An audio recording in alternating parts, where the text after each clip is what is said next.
Hello everyone. Queen Nightshade here. If you're new to my channel, hello, welcome. If you're coming back, welcome back, soul family. So today's reading is going to be a continuation of my moon series. This is going to be for those of you that have your moon sign in Cancer. So what does the moon sign exactly represent? To me, it represents your subconscious, your hidden, your emotions, your intuition, your instincts. All right, so I'm gonna go ahead and read from these cards real quick. So since we are talking about the moon, it says moon, feelings, instinct, nurturing, gut reactions, comfort, digestion, home, family, conditioning, habits, femininity, lineage, privacy, embodiment, emotions, sustenance, self-soothing, moods, and mother.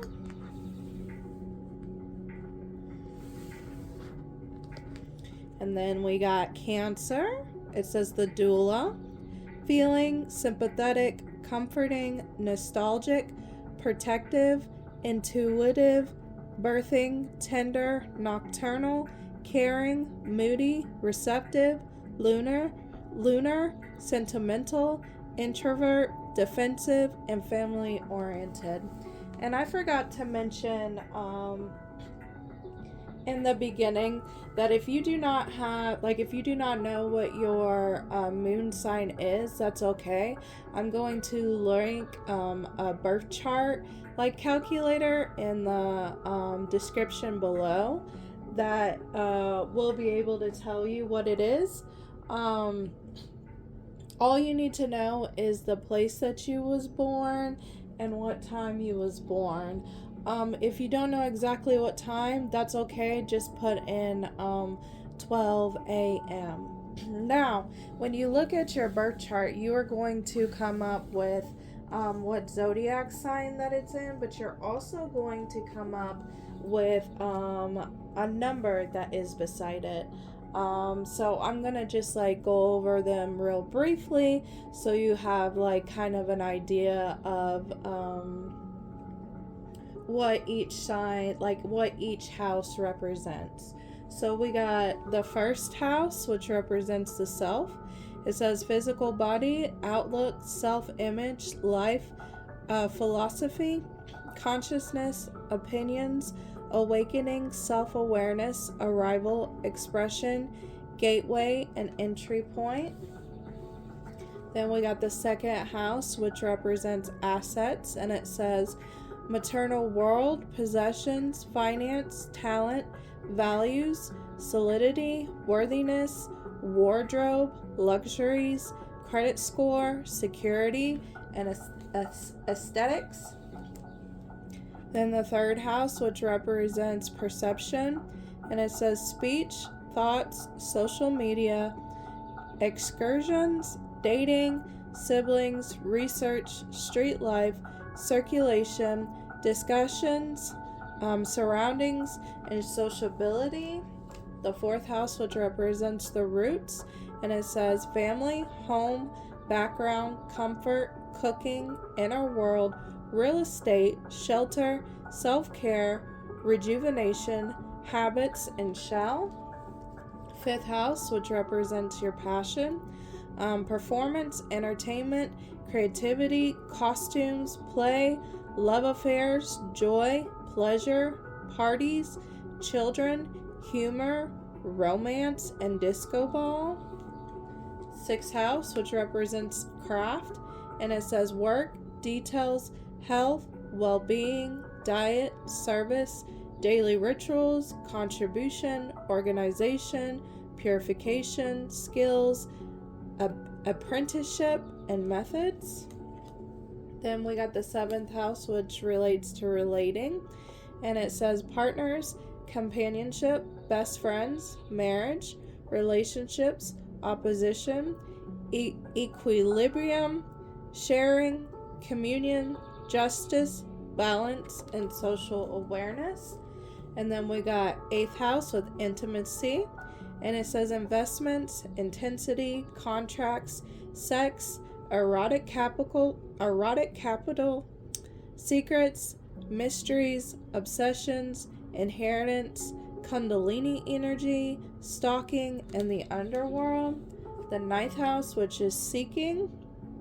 And it says foreign travel, adventure, higher education, customs, faith, belief, pilgrimages, spiritual quests, aspirations, journalism, religion, gurus, and risk-taking.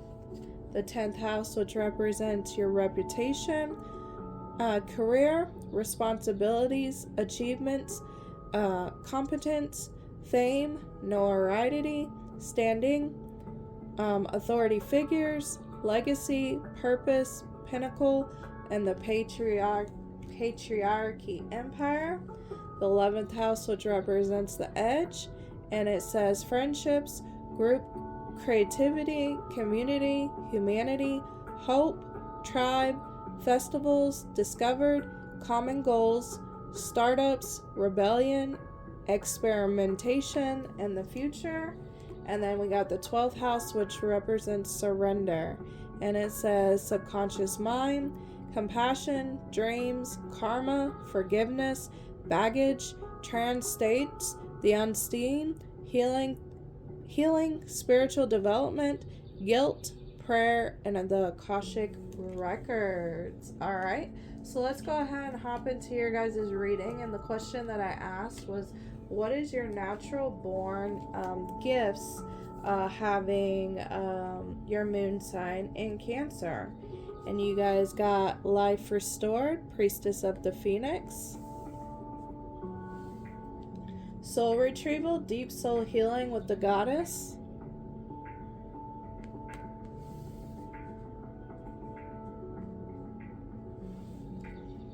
power over 7 scorpions, power to conjure lower vibrational forces,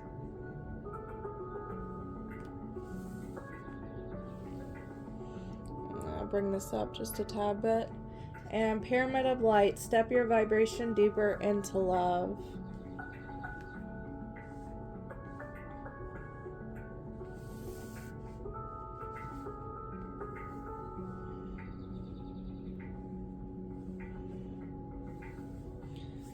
So what I'm picking up for you guys is you guys might be interested in shamanism. You guys also might be interested in becoming a counselor, becoming a psychiatrist. You guys are very good at, there's 2 things I'm picking up with you guys. You guys are very good at triggers. Dealing with your own triggers and dealing with other people's triggers, or seeing what causes other people to feel triggered. You might notice that some of the things that you get triggered by or that other people get triggered by was from past experiences, because sometimes, like, when people get triggered, we don't understand in that moment that they're being triggered by a past experience. But I feel like you guys pick up on that really, really quickly. You guys are good at, especially with this like soul retrieval and this life restored, you're able to dive deep, like into shadow work or into just working on yourself to figure out why you're being triggered, or to figure out parts of you that you had lost during traumatic events. And you guys are really good at bringing those parts back to yourself, healing that part of yourself, and integrating it with integrating the past with the present. So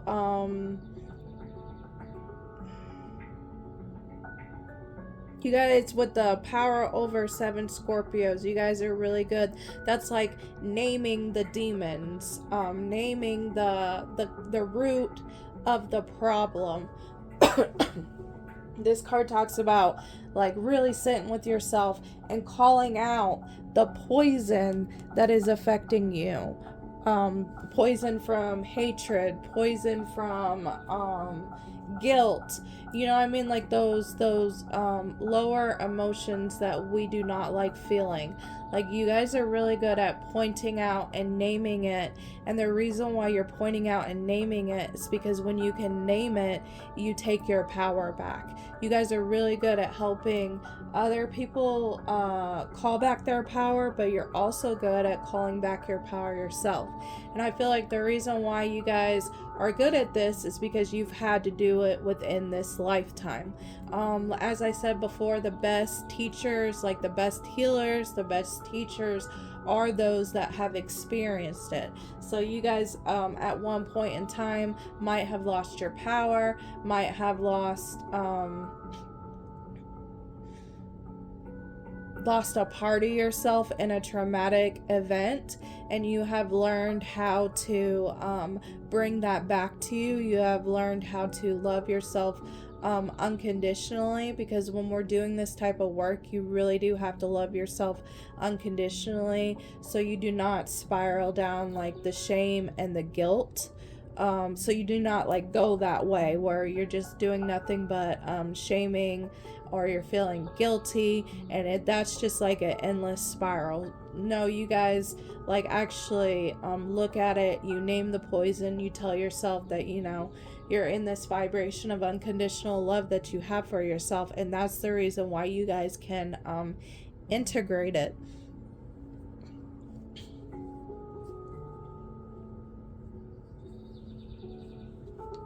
With this Pyramid of Light, I'm going to bring these up because you guys got Hecate Underworld, Familiar Spirit Assistant, and you got Scrying Divination. For my Cancer moons, I feel like you guys are also mediums, and that's why this underworld and this divination is coming up. I feel like you guys have I feel like you guys communicate with this familiar spirit. I feel like you guys communicate with your spiritual team quite well. I feel like you guys get signs from them. I mean, everybody gets signs from our spiritual team, but some people aren't aware of those signs, and you are someone that's very in tune, and like it's kind of like, I feel like for you guys it's like an everyday thing. Like, it's not like oh, that's shocking. It's like, oh, okay, that's my spiritual team. Like that, you just have that natural connection with them, to where it's like just a part of your everyday life. But back to what I was saying with the Pyramid of Light, I also feel like you guys are good at seeing attachments, seeing spiritual attachments, and that's why this Pyramid of Light comes up. I kind of feel like with your mediumship abilities, you're able to see these attachments and clear, with this bright light, clear those attachments from people. Or you might be someone that teaches people how to clear these attachments from themselves. And this could be like, you know, they got attachments from going, from maybe being in a relationship, and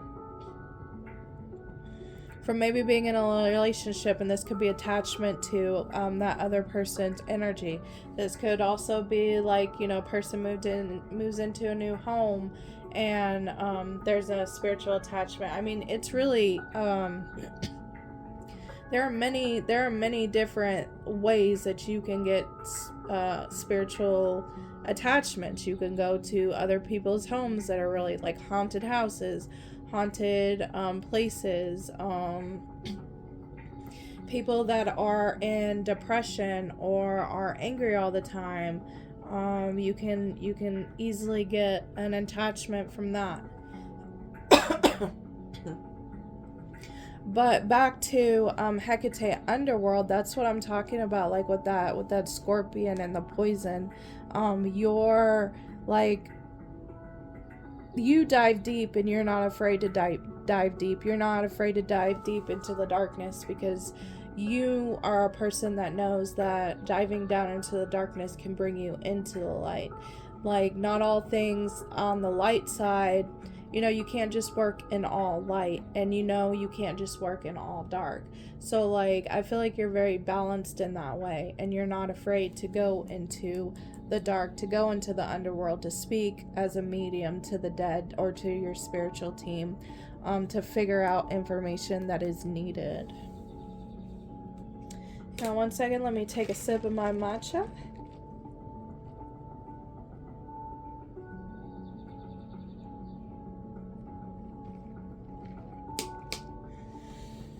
Your card got the doula as well. Some of you guys might have the gift of a death doula, taking care of people during their final days, or taking care of people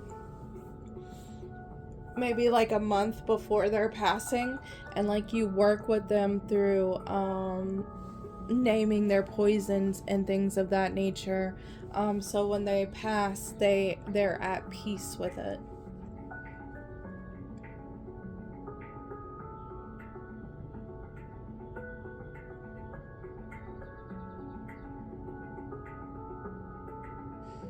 Some of you guys are very, very... Sorry, my video shut off because I was getting a phone call. I'm trying to think of what I was gonna say. Oh, some of you guys, like, you guys are really, really good mediums. And this is just a message for a few. The more you ignore it, the worse it's gonna get. Like, some of you guys are not accepting this gift, and it's just going to keep on showing up and keep on popping up until you accept it and until you start placing strong boundaries.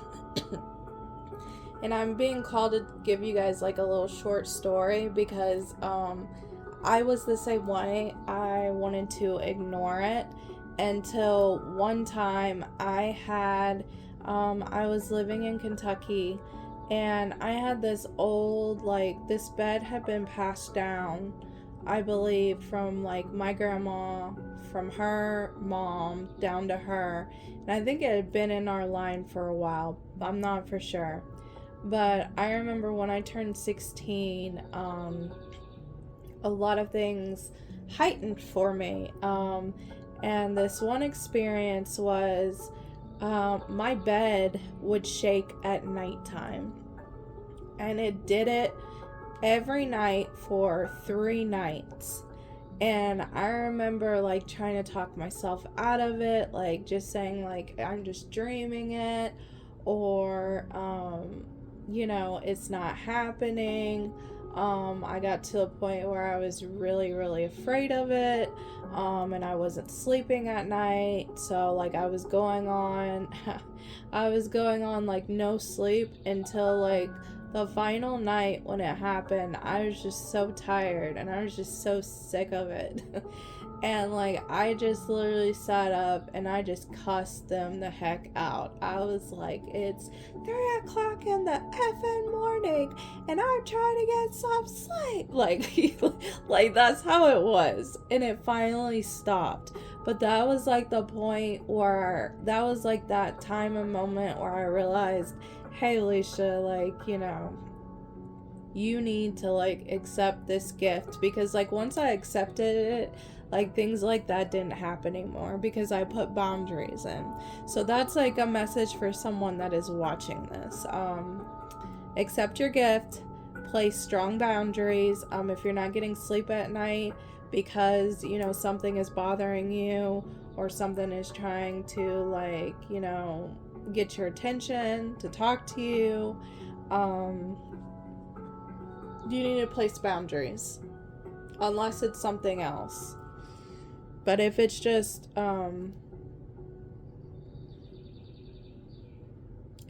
a spirit, like a past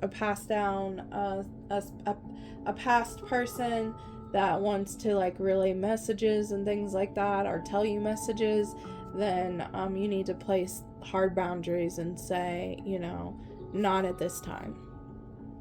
All right. Okay, so let's look at your last cards.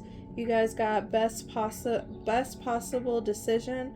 Artemis, goddess of the bow, help me see what must be known. Romance. And knowledge.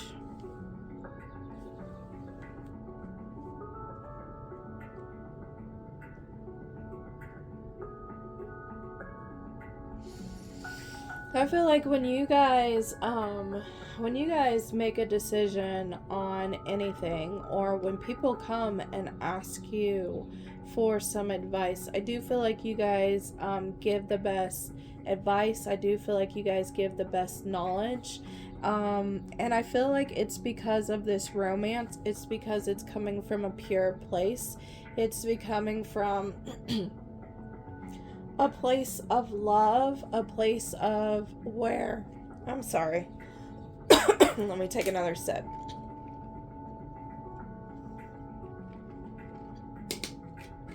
I feel like it's coming from a place of love. It's coming from a place of purity. And I kind of feel like you guys try and do like win-win situations where it's not, one wins and one loses. I just feel like you guys really, really know like what road to take. And I feel like this might be, I'm picking up with this knowledge, and since it's a lamp, I feel like this might be some claircognizance, or I think that's what it's called, where you just like, where you don't know how you just know.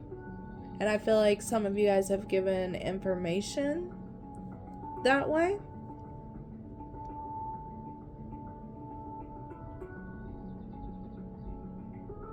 And this is also to say that when you are confused, or you are in a place and you're stuck, that when making decisions, to make sure that it's pure, make sure it's from the heart.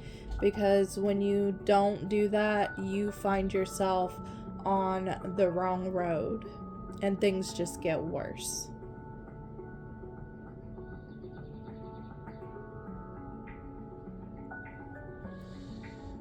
Alright, that is all that I got for you guys. If you like this message, please like, share, and subscribe. If you have a story that you would like to tell me, just put it down in the comments below. I love reading them. I love interacting with you guys. So until next time, guys, bye.